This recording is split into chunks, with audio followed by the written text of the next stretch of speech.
600 కోట్లకి పైగా బడ్జెట్, అమితాబ్ బచ్చన్, కమల్ హాసన్ వంటి దిగ్గజ నటులు, బాక్స్ ఆఫీస్ ను బద్దలు కొట్టే స్టామినా ఉన్న pan India star Prabhas. Simple గా చెప్పాలంటే ఇది కల్కి 2898 AD సినిమా సత్తా. భారతీయ సినిమా చరిత్రనే తిరగరాసే బలమైన కాస్టింగ్, టెక్నాలజీ, విఎఫ్ఎక్స్, అంతర్జాతీయ ప్రమాణాలతో కల్కి మూవీ ప్రేక్షకుల ముందుకు వచ్చింది.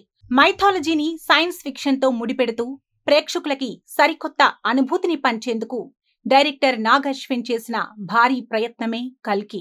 ఈ మధ్యకాలంలో ఏ సినిమాకి రానంత బజ్, హైప్ కల్కి చుట్టూ చేరింది. దీనికి ప్రధాన కారణం నాగ్ అశ్విన్ తీసుకున్న సబ్జెక్ట్. అదే కల్కి. మరి ఈ సబ్జెక్ట్ ను నాగ్ అశ్విన్ ఎలా హ్యాండిల్ చేశారు? ప్రభాస్, అమితాబ్, కమల్ యాక్టింగ్ ఎలా ఉంది? ఆడియన్స్ కి నాగ్ అశ్విన్ పరిచయం చేసిన సరికొత్త ప్రపంచం ఎలా ఉంది అనేది కల్కి మూవీ రివ్యూలో తెలుసుకుందాం. అశ్వత్థామ హతః కుంజరః అనే డైలాగ్తో కురుక్షేత్ర యుద్ధ భూమిలో కల్కి 2898 AD సినిమా మొదలైంది. యుద్ధంలో తమ సకల సైన్యాన్ని కోల్పోయి నా అనుకున్న తన నాన్నని దూరం చేసుకుని తీరని ఆక్రోశంతో రణభూమిలో రగిలిపోతుంటాడు అశ్వత్థామ, అంటే అమితాబ్ బచ్చన్. తన వాళ్లందరినీ చంపేసిన పాండవులకి వారసుడే ఉండకూడదనే పగతో అభిమన్యుడి భార్య అయిన ఉత్తర, అంటే మాలవికా నాయర్ గర్భంపై బ్రహ్మాస్త్రాన్ని సంధిస్తాడు అశ్వత్థామ. దీంతో ఉత్తర గర్భంలోని శిశువు మరణిస్తాడు. ఇది తెలిసి యుద్ధభూమిలోకి శ్రీకృష్ణ పరమాత్మ వస్తాడు. రాకృష్ణ, ఇక మిగిలింది నేనే, నన్ను కూడా అంతం చేస్తావా అంటూ కృష్ణుడిపైనే దాడి చేయబోతాడు అశ్వత్థామ. వెంటనే పక్కకి తప్పుకుని, నువ్వు చేసిన పాపానికి తగిన మూల్యం చెల్లించుకుంటావు అశ్వత్థామ. గర్భంలోని పిండంపైనే అస్త్రాన్ని సంధించావు కదా, కనుక నీకు చావు అనేదే లేకుండా నేను శాపమిస్తున్నాను. ఇది శాపం ఎలా అనుకుంటున్నావేమో? కలియుగాంతం వరకు నువ్వు కొండ కోణంలో ఇలానే తిరుగుతావు. నీ శరీరం నుంచి చీము, రక్తం స్రవిస్తాయి. అయినా సరే నీకు చావు దరిచేరదు అంటూ అశ్వత్థామ నుదుటిపై ఉండే ప్రకాశవంతమైన మణిని తీసేసుకుంటాడు శ్రీకృష్ణుడు. దీంతో దీనికి ప్రాయశ్చితమే లేదా అని అశ్వత్థామ ప్రాధేయపడతాడు. సరే, కలియుగాంతంలో పాపం మితిమీరిపోతుంది. యాగాలు, యజ్ఞాలు కూడా ఆగిపోతాయి. గంగానది చివరి బొట్టు కూడా ఎండిపోతుంది. ఎక్కడ చూసినా అధర్మం తాండవం చేస్తుంది. అప్పుడు నేను మరో అవతారమెత్తుతాను. కాని నన్ను పుట్టకుండా ఆపే శక్తి కూడా కలికి ఉంటుంది. నా పైన ఇప్పుడు దాడి చేయడానికి ప్రయత్నించిన నువ్వే ఆ రోజు తల్లి గర్భంలో ఉన్న నన్ను కలి నుంచి కాపాడాలి. సమయం వచ్చినప్పుడు ఈ మణి తిరిగి నీ దగ్గరికి వస్తుంది అంటూ కృష్ణుడు చెబుతాడు. కట్ చేస్తే కురుక్షేత్రం జరిగిన 6000 సంవత్సరాల తర్వాత 2898 ADలో ప్రపంచం ప్రమాదకరంగా ఉంటుంది. ఎక్కడ చూసినా నీళ్లు లేక, తిండి లేక జనాలు అలమటిస్తూ ఉంటారు.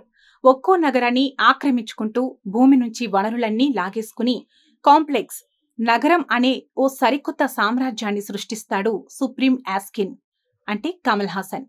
కాశీ పట్టణంలో ఉన్న ప్రజలకి సుప్రీం ఆర్మీ నరకం చూపిస్తూ ఉంటుంది. శరణార్థులను కాశీనగరంలో పురుగుల్లా చూస్తుంటారు సుప్రీం సైన్యం. అయితే ఫెర్టిలిటీ, అంటే సంతాన ఉత్పత్తి ఉన్న అమ్మాయిలను మాత్రం కాంప్లెక్స్ లోకి తీసుకెళ్లి వారిపై ఓ ప్రయోగం చేస్తుంటారు సుప్రీం ఆర్మీ. దాని పేరే ప్రాజెక్ట్ కే. సుప్రీం యాస్కిన్ ఇచ్చిన ఫార్ములాను ఫెర్టిలిటీ ఉన్న అమ్మాయిల గర్భంలో ఇంజెక్ట్ చేస్తుంటారు. దాన్ని కనీసం 120 రోజులు మోయగలిగే అమ్మాయి గర్భం నుంచి సీరంను కలెక్ట్ చేయాలనేది సుప్రీం ఆదేశం. కానీ ఆ ఫార్ములాను 100 రోజులు కూడా ఏ అమ్మాయి మోయలేకపోతుంది. కానీ ఆ కాంప్లెక్స్ లోనే పనిచేసే సుమతి, అంటే దీపికా పదుకునే మాత్రం 150 రోజులు దాన్ని ఎవరికీ తెలియకుండా మోస్తూ జాగ్రత్త పడుతుంది. మరోవైపు ఏదైనా బౌంటీ, అంటే చేసే పనిని బౌంటీ అని పిలుస్తారు. బౌంటీ వస్తే దానిని పూర్తి చేసి యూనిట్స్, అంటే పనికి వచ్చే డబ్బును దాచుకుంటూ ఉంటాడు భైరవ, అంటే ప్రభాస్. ఎవరు ఎక్కువ యూనిట్స్ ఇస్తానంటే వారి వైపు పనిచేసే నిజాయితీ లేని యోధుడు భైరవ. ఎలాగైనా 1 మిలియన్ యూనిట్స్ సాధించి కాంప్లెక్స్ లో సెటిల్ అయిపోవాలనేది భైరవ కోరిక. దీనికి తన కారు, అంటే బుజ్జి సాయం చేస్తూ ఉంటుంది. అయితే ఇంకోవైపు రేపటి మంచి కోసం కాంప్లెక్స్ ను ఎదిరించి శంభల అనే రహస్యమైన నగరంలో పోరాటం చేస్తుంటారు కొంతమంది. ఎప్పటికైనా భగవంతుడిని కనే అమ్మ అక్కడికి వస్తుందని వాళ్ల నమ్మకం. ఇక ఒకరోజు సుమతి 150 రోజుల పాటు గర్భాన్ని మోసిందనే విషయం తెలుసుకున్న కాంప్లెక్స్ సైన్యం ఆమె నుంచి సీరంను తీసుకునేందుకు ప్రయత్నిస్తుంది. కానీ అక్కడి నుంచి తెలివిగా తప్పించుకున్న సుమతిని శంభల మనుషులు కాపాడి వాళ్ల నగరానికి తీసుకువెళ్లేందుకు ప్రయత్నిస్తారు. దీంతో ఆమెను తిరిగి తీసుకువస్తే ఊహించనంత యూనిట్స్ ఇస్తామని కాంప్లెక్స్ సుమతిపై బౌంటీ పెడుతుంది. దీంతో ఆమెను తిరిగి కాంప్లెక్స్ కి తీసుకురావడానికి అందరిలానే ఆశపడి భైరవ కూడా బయలుదేరుతాడు. అయితే భగవంతుణ్ణి కడుపున మోస్తున్న తల్లిని కాపాడేందుకు సమయం ఆసన్నమైందని అశ్వత్థామకి సూచన వస్తుంది. సరిగా అదే సమయంలో తన మణి కూడా తనకి చేరుతుంది. దీంతో సుమతిని కాపాడేందుకు అశ్వత్థామ రంగంలోకి దిగుతాడు. మరి కాంప్లెక్స్ సైన్యం నుంచి అశ్వత్థామ ఒక్కడు సుమతిని రక్షించాడా? సుమతిని తిరిగి కాంప్లెక్స్ లోకి తీసుకెళ్లి యూనిట్ సాధిద్దామన్న భైరవ కల నెరవేరిందా? సుమతిని ఎత్తికెళ్లడానికి వచ్చిన భైరవ అశ్వత్థామ మధ్య ఎలాంటి పోరాటం జరిగింది? అసలు ఈ భైరవ ఎవరు? ఈ పోరాటంలో ఎవరు గెలిచారు? సుమతి భగవంతుణ్ణి ప్రశమించిందా? ఇవన్నీ తెరపై చూసి తెలుసుకోవాల్సిందే. ఇంతకీ సినిమా ఎలా ఉందంటే, భవిష్యత్తు ఎలా ఉండబోతుందనేది ఓ ఊహ. దాన్ని మనకి నచ్చినట్లుగా ఊహించుకోవచ్చు. కానీ ప్రస్తుత పరిస్థితులను సరిగ్గా అర్థం చేసుకుని పురాణాల్లో రాసున్న దానిపై పరిశోధన చేసి చాలా కష్టపడి 3 సరికొత్త ప్రపంచాలను నాగ్ అశ్విన్ సృష్టించారు. కాంప్లెక్స్, కాశీ, శంభల ఇలా మూడు రకాలుగా ఉంటాయి. అయితే కొత్త ప్రపంచాన్ని ఆడియన్స్ కి పరిచయం చేసేందుకు నాగ్ అశ్విన్ కాస్త ఎక్కువ సమయమే తీసుకున్నారు. ఫస్ట్ హాఫ్ మొత్తం దాదాపు పాత్రల పరిచయానికి, ఆ నగరాలు, అందులో జనాల కష్టాలు, వీటి గురించే చూపించారు.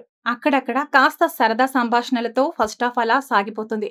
అయితే ఇంటర్వెల్ ముందు ఓవైపు భైరవ, మరోవైపు అశ్వత్థామ మరో యుద్ధానికి సన్నద్ధమవుతున్నారనే సంకేతాన్ని ఆడియన్స్ కి ఇస్తూ ఓ హై సీన్ అయితే పడింది.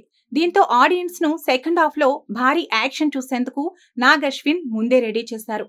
ఇక సెకండ్ హాఫ్ లో భైరవ, అశ్వత్థామ మధ్య జరిగే పోరాట సన్నివేశాలు, యాక్షన్ ఆడియన్స్ కి మంచి హైప్ ఇచ్చింది. చావు అనేదే లేని చిరంజీవి అయిన అశ్వత్థామను మోడర్న్ టెక్నాలజీ, ఆయుధాలు ఉపయోగించి నియంత్రించాలని భైరవ చేసే పోరాటాలు ఆకట్టుకున్నాయి. ఇలా సుమతిని తిరిగి కాంప్లెక్స్ లోకి తీసుకెళ్లేందుకు భైరవ చేసే ప్రతి ఎత్తును చిత్తు చేస్తూ అశ్వత్థామ చేసే యాక్షన్ కూడా వేరే లెవెల్లో ఉంది. ఇక క్లైమాక్స్ లో ఎవరూ ఊహించని మరో స్థాయి ట్విస్ట్ ను అయితే నాగ్ అశ్విన్ ఇచ్చారు. నిజానికి ఈ సినిమాకి ప్రధాన బలం చివరి 15 నిమిషాల క్లైమాక్సే. థియేటర్లో సంతోష్ నారాయణన్ ఇచ్చిన బీజిఎంతో ఆ సన్నివేశాలు చూసినప్పుడు గూస్ బంప్స్ వస్తాయి. ఇక క్లైమాక్స్ లో పార్ట్ 2 గురించి హింట్ ఇస్తారని అంతా ముందే ఊహించారు. కానీ పార్ట్ 2 మాత్రమే కాదు, ఏకంగా కల్కి సినిమాటిక్ యూనివర్సే ఉంటుందంటూ అందరికీ డైరెక్టర్ సర్ప్రైజ్ ఇచ్చారు.